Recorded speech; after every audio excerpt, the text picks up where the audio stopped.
सभी साथियों को मेरी तरफ से वेरी गुड मॉर्निंग। और आज मैं अपना सीरीज़ का अगला वीडियो लेकर आया हूँ, जो कि सरकारी स्कूल को कितने फंड्स एलोकेट होते हैं, किस तरह से सरकारी स्कूल को उन फंड्स के ज़रिए रन किया जाता है। और जैसे कि लेफ्ट साइड में मैंने एक स्लाइड आपके लिए डेडिकेट की है वीडियो के अंदर, आप देख सकते हैं। इसके अंदर बेसिकली फ़ंड दो तरीके के होते हैं हमारे उसमें। एक होता है फंड्स फॉर द स्कूल्स और fund for the students. Fund students के लिए ज़्यादा कुछ खास नहीं है वर्तमान समय में। एक ही फंड मिलता है लोगों को 1200 रुपीज़ पर ईयर। इसके अंदर को ड्रेस, जूते, बैग, मोज़े, ये सब परचेज़ करने के लिए होता है। और ये डायरेक्ट बेनिफिशियरी ट्रांसफ़र के थ्रू उनके गार्जियंस के अकाउंट के अंदर ट्रांसफ़र कर दिया जाता है। इसके अंदर स्कूल का कोई भी इन्वॉल्वेशन नहीं होता है, सिर्फ डाटा सेंड के अलावा। जो डाटा इन लोगों का होता है आधार कार्ड वगैरह का, अकाउंट नंबर का, वो हम लोग डीबीटी ऐप के माध्यम से भेज देते हैं और सीधे लखनऊ से और पैसा इनके खातों में ट्रांसफ़र कर दिया जाता है। अगर हम अब मेनली बात करें तो फ़ंड फॉर द स्कूल्स के लिए हम बात करें तो स्कूल के लिए मोस्टली दो तरीके के फ़ंड होते हैं मेजरली, लार्जर फंड और स्मॉल फंड्स। देखिए, लार्जर फंड्स में मेजर रिपेयर फंड्स है। बहुत ज़्यादा कोई स्कूल में टूट फूट हो गई है, जर्जर हालत में है, तो उसके लिए अपने एजुकेशन ऑफिसर जो कि ब्लॉक लेवल पे होते हैं उनसे रिक्वेस्ट करके हेडमास्टर द्वारा इस फंड को मंगाया जा सकता है और ये एलोकेट हो जाता है कुछ खास स्कूलों के लिए। यहाँ पर ज़रूरत होगी इस पहले इंस्पेक्शन किया जाता है स्कूल का कि कितनी ज़रूरत है, एस्टिमेट निकाला जाता है और ये फ़ंड उनको दिया जाता है।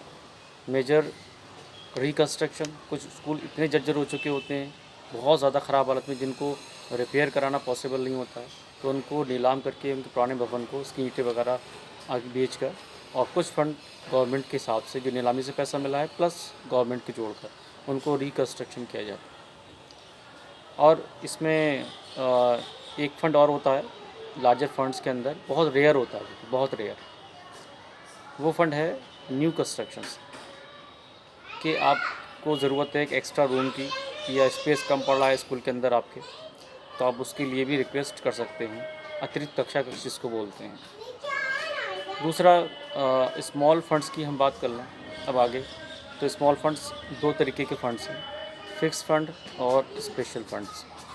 फ़िक्स फंड्स हमारे वो होते हैं जो हम लोगों को अपने तयशुदा से 1 साल के अंदर मिलने ही मिलने हैं। इसमें डिपेंड करता है कि ये फ़िक्स फ़ंड कितना होगा, स्कूल में कितने बच्चों की संख्या है। राउंड 0 to 50 ये 12,500 है। 50 से लेकर 100 बच्चों के बीच में अगर संख्या आपके स्कूल में है तो ये 25,000 रुपये मिलते हैं।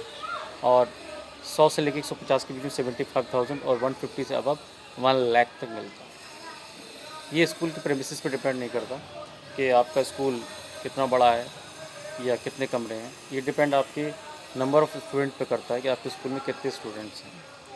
इसको आजकल कंपोजिट ग्रांट के में कहा जाता है इसको, जिस तरह से हम लोग गवर्नमेंट ने एक नाम दिया है इसको कंपोजिट ग्रांट। ये जो सेकेंड टर्म था बीजेपी का, इसमें ये फर्स्ट टर्म था, उसमें ये स्टार्ट की गई थी।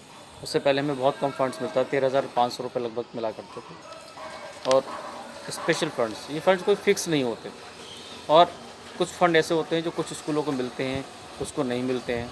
सारे फंड्स अगर मैं थोड़ा बहुत मैंने इसमें भी स्लाइड में भी शो किए हुए हैं और थोड़े बहुत मगर मैं आपको अपने पास बताऊं, जैसे कि इसमें लिखा है स्पोर्ट्स किट्स के लिए फ़ंड मिले थे, ये सारे स्कूल को मिले थे। फ़ंड रिमीडियल एजुकेशंस के लिए मिले थे बच्चों के लिए, और ब्लूटूथ स्पीकर्स के लिए मिले थे फंड्स। तो ये कुछ स्पेशल फ़ंड होते हैं और कुछ स्कूलों को मिलते हैं, कुछ को नहीं मिलते हैं।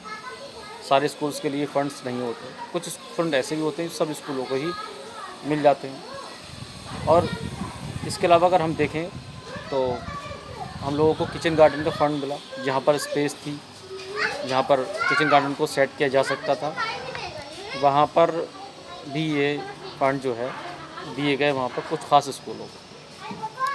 अब बात होता है यूटिलाइजेशन की फ़ंड्स के, कि ये फ़ंड होते हैं, हम मेजरली इन 3 कैटेगरीज़ में ही इन फ़ंड को स्पेंड कर पाते हैं अपने स्कूल के लिए। नंबर 1 है वाइट वॉश, सफ़ेदी पुताई रंगाई के लिए सबके लिए। और नंबर 2 होता है गुड्स परचेज, सामान जैसे कि फ़र्नीचर होता है स्कूल के लिए, कुर्सी मेज़ टूट गई हैं अगर, और इसके अलावा स्वच्छता अभियान के अंतर्गत साबुन, फिनाइल, टॉयलेट धोने के लिए हार्पिक वगैरह, ये सब चीज़ों के लिए, और झाड़ू, बाल्टी वगैरह लेने के लिए। इसकी एक पूरी सूची है जो आप चाहो तो मैं आपको कमेंट बॉक्स में लिख के बता सकते हैं, चाहिए तो आपको शेयर कर सकता हूँ। जो इस तरह से सामान हम खरीद सकते हैं उसका पूरा एक कैटेगराइज सूची दे रखी हुई है, विभाग की ओर से हमारे पास मिली हुई है। तीसरा होता है माइनर रिपेयर मेंटेनेंस, छोटी मोटी रिपेयर, प्लास्टर वगैरह की मेंटेनेंस, जैसे चूल्हा ख़राब हो गया है अगर रसोई का, और फायर एक्सटिंग्विशर होता है, अग्निशमक यंत्र, उसको रिफ़िल कराना पड़ता है। तो ये सारे छोटे छोटे मेंटेनेंस काम हम लोग करा सकते हैं। हम स्पेशल फंड्स जो होते हैं इनका इस्तेमाल केवल उसी कैटेगरी में जो गवर्नमेंट डिपार्टमेंट ने दिया हुआ है, उसके अलावा अन्य किसी कैटेगरी के अंदर हम इसको इस्तेमाल नहीं कर सकते, इसका यूटिलाइजेशन कहीं और नहीं कर सकते। ये फ़ंड जिस चीज़ की डेसिग्नेटेड है उसी में ही इस्तेमाल करना पड़ता है। इसकी वजह से कई स्कूल्स के अंदर ये फ़ंड यूटिलाइज़ नहीं हो पाता किसी कारणों से, और जो फ़ंड हम लोगों को दिए जाते हैं आज के टाइम में वो शायद इतने सफिशिएंट नहीं होते उसको रन कराने के लिए। तो बहुत से टीचर हमारे साथी जानते हैं, और आपको भी मैं आमजन को बताना चाहता हूँ कि वो अपनी जेब से भी पैसा लगाते हैं बहुत सारा स्कूल को मेंटेन करने के लिए। तो ये पूरा फंड्स का एक एलोकेशन है। अधिक जानकारी आप चाहते हैं तो आप